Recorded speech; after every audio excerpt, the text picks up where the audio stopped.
chào các bạn nha. Bữa nay đầu nhà mình mới mở nha các bạn, nên mình đi quay cho các bạn xem nha. Cái này mấy các cô ta xem với ơi nha các bạn.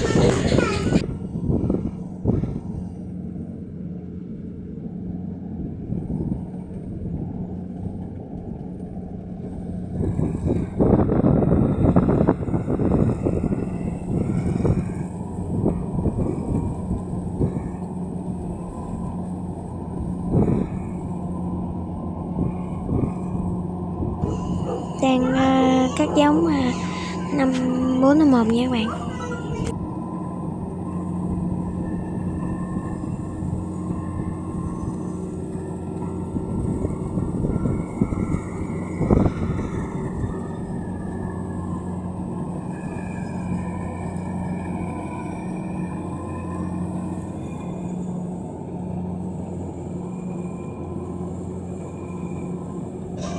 Máy kéo đang mút khối nha các bạn.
Máy cắt đang kéo máy kéo nha các bạn.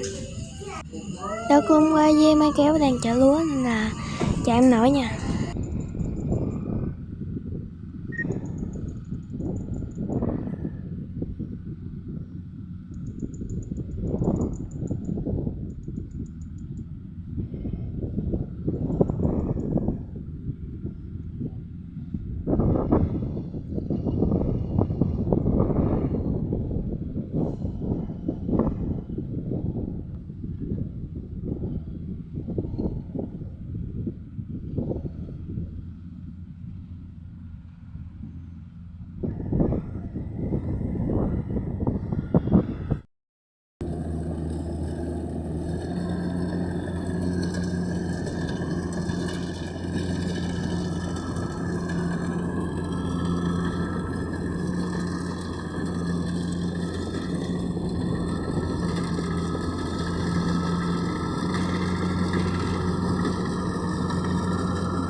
Đây là đất đây. Mình rất sâu sâu thôi.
Các bạn thấy có cái miếng đất kế bên nó cũng trống trống rồi. Đó, nó cũng mới cắt nha các bạn. Bữa nay là ngày mở rộng đầu tiên luôn.